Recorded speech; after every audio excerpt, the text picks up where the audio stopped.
Did you know that there's only a couple of cards in the game that can allow you to go +2, +3, +4? That's because they're so rare and they're so strong, but I'm gonna show you one right now, and it's called Magical Musketeer Max. Whenever this card resolves, it's almost GG for your opponent, but that's why today I'm bringing you guys a Magical Musketeer deck profile. But as always, this was Yara here, and now let's get started with this crazy deck profile. Let's go. Are you ready now? Turn it up. Hey, are you ready for this? All right, then. So this is gonna be my Magical Musketeer deck list. This is gonna be a pure build, so not amazement, not anything else. It's a pure Magical Musketeer deck list, and since Magical Muskets are naturally good at going second, I decided to build this deck going first. The reason being is because there's a lot of bad matchups in today's meta, virtual world, dragon link, so many bad matchups that like we really don't even want to go second against those decks. So instead what we're deciding to do is we're gonna make this deck list going first. So when we win the die roll, we want to go first, and then when we have to go second, then our deck has us covered because it's naturally good at going second. So yeah, there's gonna be a going first centered Magical Musketeer deck list. So hope you guys enjoy it. So then we got okay. So to start off with, we're gonna start off with Triple Caspar, which is the best Magical Musketeer card in the deck. This one can help us search for any Magical Musketeer card that we want to when a spell or trap card gets activated in the same column. So this is gonna be clutched for us winning the game. So we want to max out on that. We're maxing out on our best ones. Another one of our best ones is Starfire right here. This can help us special summon any Magical Musketeer from the deck when a spell trap card gets activated in the same column. So we're maxing that out. And it's level 4 as well, which is useful because one of our strategies to winning going first is going to be setting up a rank 4. So we can set up some of the most devastating rank 4s in the game. So uh, yeah, this is going to be useful. Running triple Kid Brave because it's the pot of greed of the deck. And the attack, it can actually come in useful is 1600, so I can beat over some problematic cards. Is the pot of greed, and I love the art. Like just look at them. So then we run in double dock, which can help us recur some resources from the graveyard.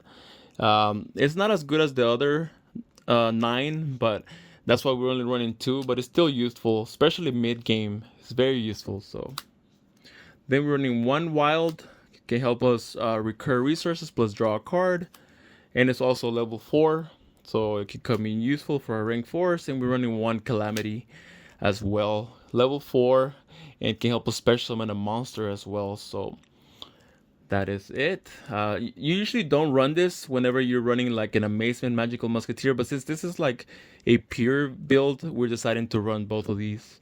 And all the Magical Musketeer monsters have the same effect that allow you to activate spells and trap cards from your hand when you control them face up. So it's useful to have them.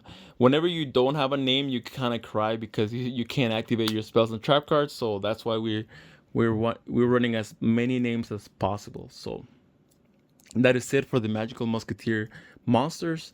Now we're gonna go for the Triple Parallel Exceed.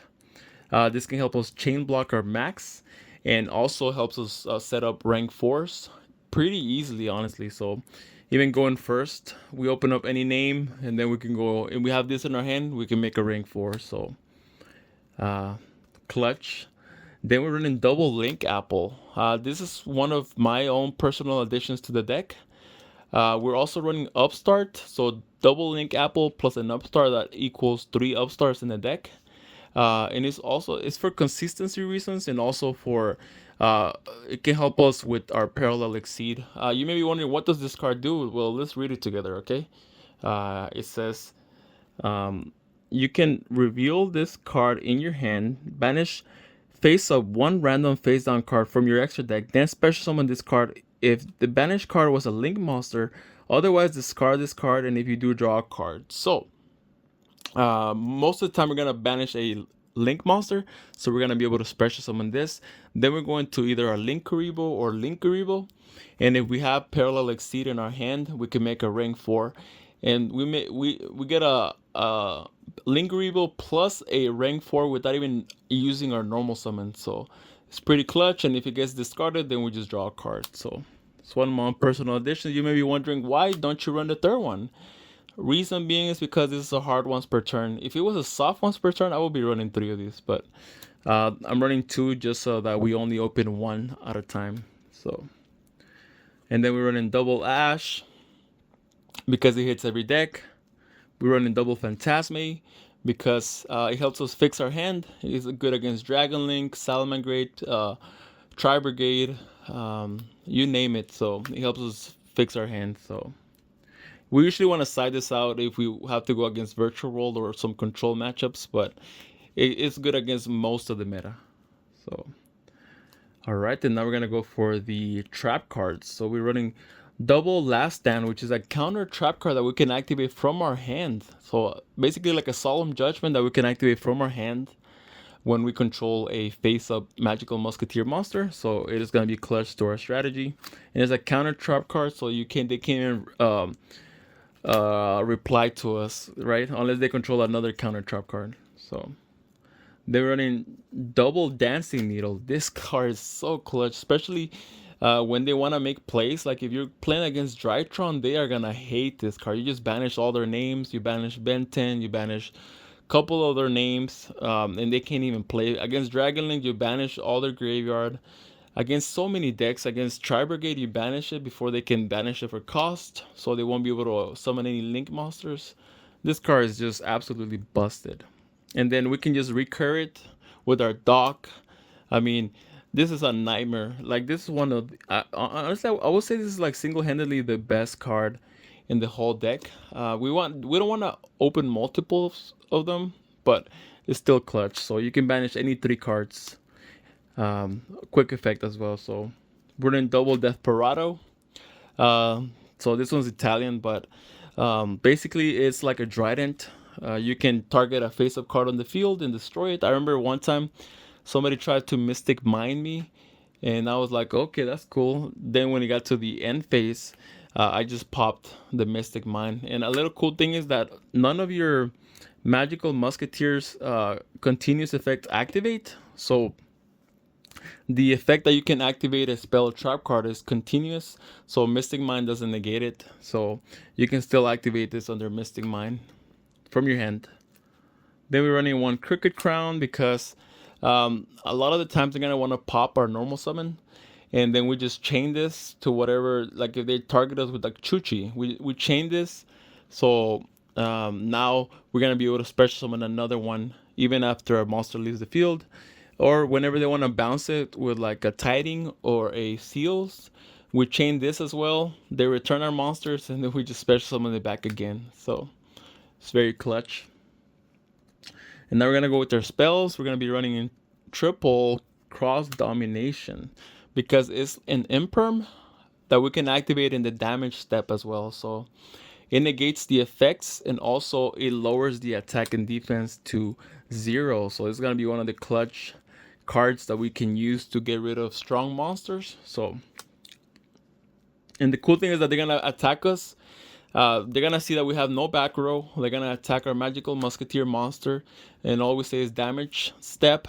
We drop this from our hand, and now they have 0/0. So it's pretty insane. So then we're gonna be running triple Pot of Desires because I like this card because if you control a face-up Magical Musketeer card, you activate this under the Magical Musket.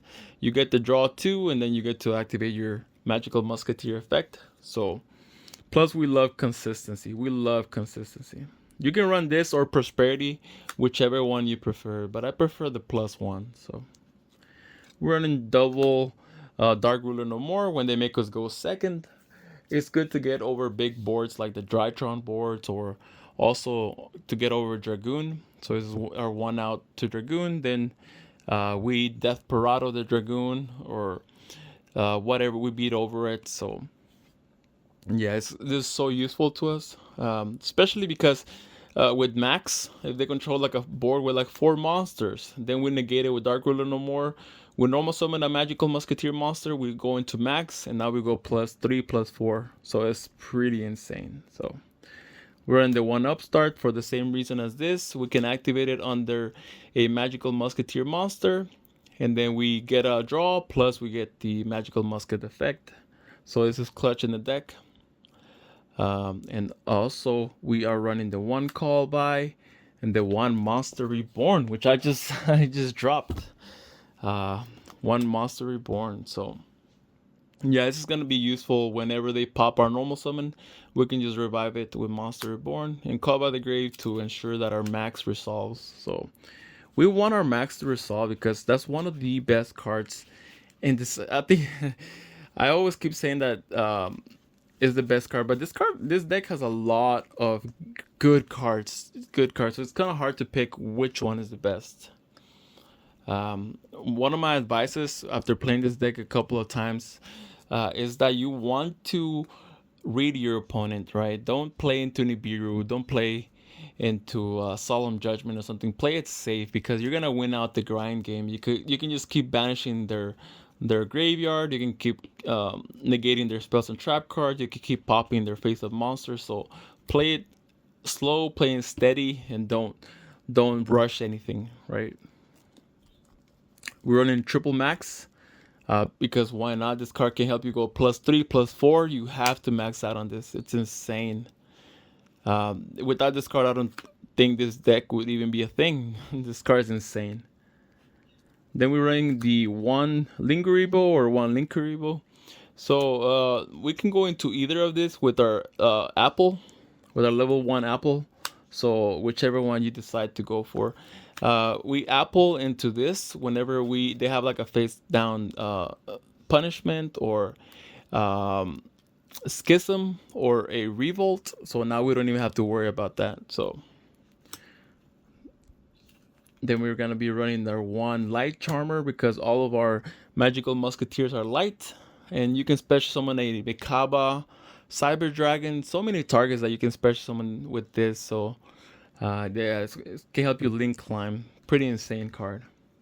And then once it leaves the field, you can just search for whatever magical musket you want. So then we're going to be running our one IP Masquerina.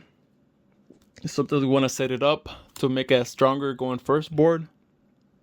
So it's a pretty insane. Our one Nightmare Phoenix to pop back row, one Unicorn to shuffle cards. Then we're gonna be running the one Boral Sword for OTK, Appaloosa for sometimes we go IP Masquerina into this. So pretty insane. Underworld Goddess of the Closed World. This isn't out to Dragoon or any problematic cards because we use one of their monsters as link material for this, so they won't see it coming.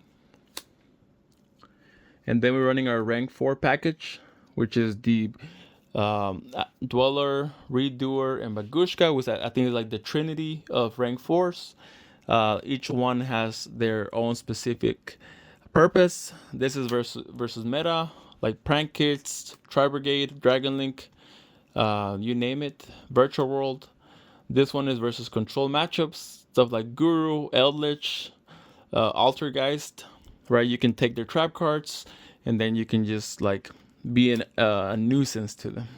And this one's versus decks that want to have a lot of monsters in the field, like Heroes or Zoo, because they won't be able to attack you. So yeah, you just decide which one you need to go for depending on your matchup. So now, as a little bonus, I'm gonna be showing you guys the side deck, which I decided to build, right? So we have the Red Reboot. Red Reboot is specifically insane on Magical Musketeers because you force them. They're more than likely gonna go ahead and place a trap card from their deck. So now then after you go into max, you're gonna be able to go another +1. So very good in this deck. Pinker Tops, you guys know how much I love my Pinky Boy. I'm always gonna be running him. Our one Harpy's Feather Duster to wipe the back row, double Lightning Storms, same thing, back row or monsters if they're not playing around this. Then we're running our Gamma package. So good going second. Whenever this resolves, you're happy because it gets rid of the threat. The fact that this is limited in the OCG, we need to cherish that we still have it here in the TCG. So triple Lancia because Virtual World is running rampant. Tri Brigade. If Dinos ever become popular again, this is gonna hit the Dino matchup as well. And this is actually surprisingly good versus Dragon Link as well because you do a lot of banishing when you're playing Dragon Link. So this is also good versus Dragon Link. And the Ghosted match because all of our magical musketeers are light. So if you're gonna side this in, I would probably recommend you to side out your parallel exceeds because they're not light. So just a little thing that you could do. But this hits everything like Prank Kids, Tri Brigade, Dragon Link in some scenarios. So, yeah, that will be it for the deck. Thank you guys so much for sticking around until the end of the video. If you enjoy this deck profile or if you enjoy my content, just don't forget to hit the like and subscribe button. It helps me out a lot to keep this channel going. But as always, this was Yara here, and I will catch you on the next video. Take care.